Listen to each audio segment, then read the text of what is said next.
TV 9 Bharatvarsh सत्ता सम्मेलन में अब बारी है आपके फेवरेट इंटरव्यू शो की, वो भी एक ऐसे मेहमान के साथ जिन्हें शो में लाने के लिए हमें हजारों दर्शकों ने संदेश भेजे।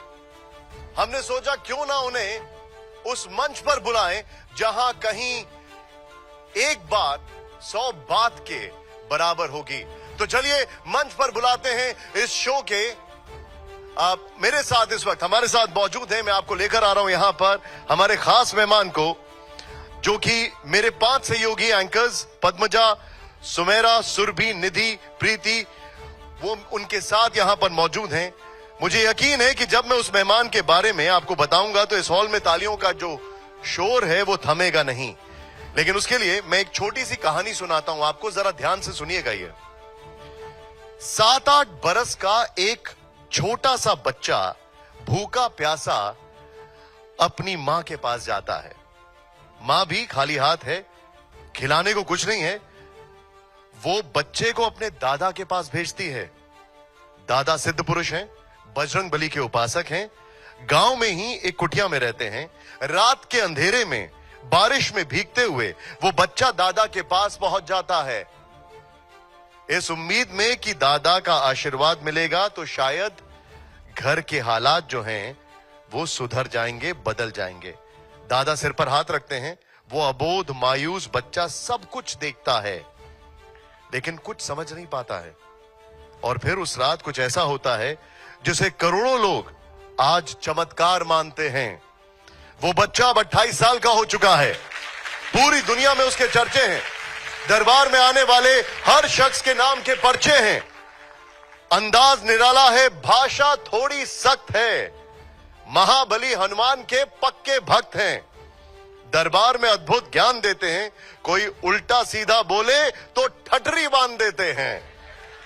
बातों बातों में गलती से कोई बात निकल जाती है, जुबान है कभी कभी फिसल जाती है। तो जोरदार तालियों से स्वागत करिए देश के सेलिब्रिटी स्टंट छतरपुर बागेश्वर धाम के साधक पंडित धीरेन्द्र शास्त्री जी का। आइए।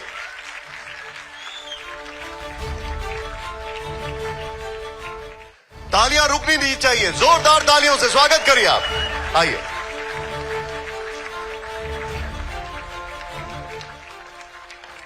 आपके फेवरेट शो एंड 5 में पंडित धीरेन्द्र शास्त्री जी का जोरदार तालियों से स्वागत। प्लीज, ये आपका माइक है। आचार्य जी, जब मैं आपके इस इंटरव्यू के लिए तैयारी कर रहा था, डिजिटल नोट्स बना रहा था, किसी ने कहा कि बाबा बागेश्वर के लिए नोट्स मत बनाइए, उन्हें पता है पर्चे में क्या लिखा है। जिंदगी में हर चीज पता होना एक अलग बात है, उसे बदलना एक अलग बात है। पता तो भगवान कृष्ण को भी था कि महाभारत होगी, पर वो भी कोशिश करते रहे पर बदल नहीं पाए। क्या बात। तो अगर आपने लिखा है तो हम बदल तो नहीं सकते थे, पर अपने दिमाग से तैयारी करके आ सकते थे कि आप कहां तक छीनने की कोशिश करेंगे। ये जरा माइक तेज कर दो, पैसा ज्यादा ना लगे। सबसे पहले मुझे ये बताइए, आपको लेकर एक थोड़ा सा कंफ्यूजन है। आप कथावाचक हैं, संत हैं, अपनी सिद्धि के इस्तेमाल से पर्चा निकालकर लोगों की समस्याओं के उपाय बताते हैं। क्या कहा जाए आपको? हम एक साधारण सनातन के सिपाही हैं। जो सनातनी का कार्य होना चाहिए वो हम कर रहे हैं। और कथा के माध्यम से, दरबार के माध्यम से सिद्धि हनुमान जी को है, हमको नहीं है। हम केवल उनका नाम लेते हैं। एक परंपरा है जो हमारी परंपरा से चल रही। हमारे दादा गुरु जी के पास भी ये परंपरा थी, उनके दादाजी के पास भी ये परंपरा थी। उस परंपरा का हम अनुसरण कर रहे हैं। तो हमें लगता है कि हम सनातन के सिपाही बने रहें, ये बहुत बेहतर है, सनातन के लिए भी और हमारे लिए भी। क्योंकि हम भविष्य बताने पे भरोसा नहीं करते, भविष्य बनाने पे बहुत ज्यादा भरोसा करते हैं। एक सवाल इन दिनों कई लोग पूछ रहे हैं, आजकल ऐसा क्या चक्कर है कि ज्यादातर साधु संत जो हैं वो बिल्कुल सेलिब्रिटी की तरह होते जा रहे हैं। बड़ी बड़ी शादियों में जाते हैं, अंबानी परिवार के घर जाते हैं, बॉलीवुड स्टार्स के साथ दिखते हैं। क्या आम आदमी की पहुंच से दूर हो गए हैं? नहीं, दोनों को जरूरत है। बड़े लेवल पर अगर बिगड़े तो उन्हें कौन संभालेगा? तो बड़े लोगों में पहुंचना बुरी बात नहीं है, पर आप इतने बड़े ना बन जाओ कि छोटे आपके पास ना पहुंच पाए। बड़ा वो है जिसके पास छोटा भी खड़ा हो तो वो भी बड़ा हो जाए। और आपने कहा कि आजकल कथावाचक या संत सेलिब्रिटी होते जा रहे हैं। सेलिब्रिटी एक अलग विषय है। हमारा काम है कि हमें अपनी बात लोगों तक पहुंचाना है और लोगों के द्वारा हमारी बात देश तक पहुंचाना है। तो देश तक कैसे पहुंचे? तो उसके लिए टीवी 9 भारतवर्ष। अब हम कहेंगे, अब आप कहोगे आजकल बाबा नेता हो गए जो कॉन्क्लेव में आ रहे हैं। ऐसा भी तो कहा जा सकता। कॉन्क्लेव में भी तो हमारा आना जरूरी नहीं, पर आपने क्यों बुलाया? क्योंकि हम नंबर देंगे, टीआरपी देंगे।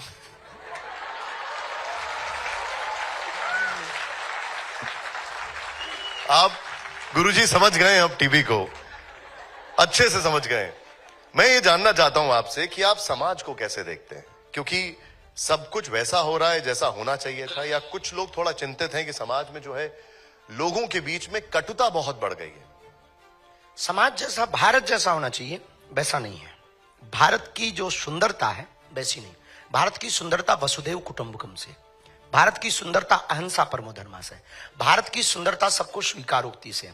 निश्चित रूप से समाज बदल रहा, भारत की स्थितियां बदल रही, और हमको ये लगता है कि विदेशी ताकतों ने भारत के कुछ लोगों के ब्रेन वॉश किए।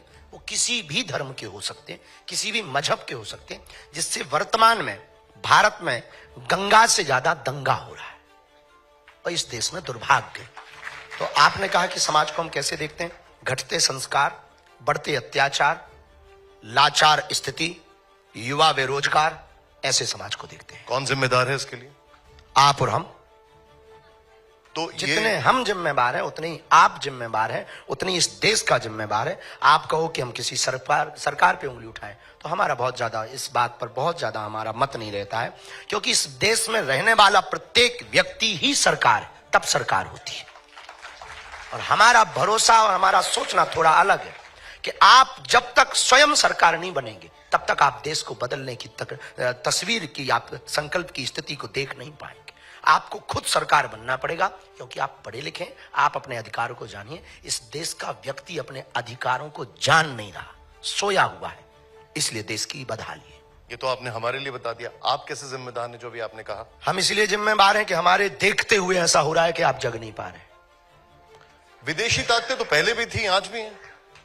विदेशी ताकतें तो पहले भी थी और आज भी हैं। इतना इंटरफियर नहीं था, पहले थी, पर पहले भारत को केवल जादूगरों का देश माना जाता था। भारत को फिर से लूटने की तैयारी है, फिर से मिटाने की तैयारी है, भारत को फिर से खंड खंड करने की उनकी तैयारी है, गजवाए हिंद की तैयारी है।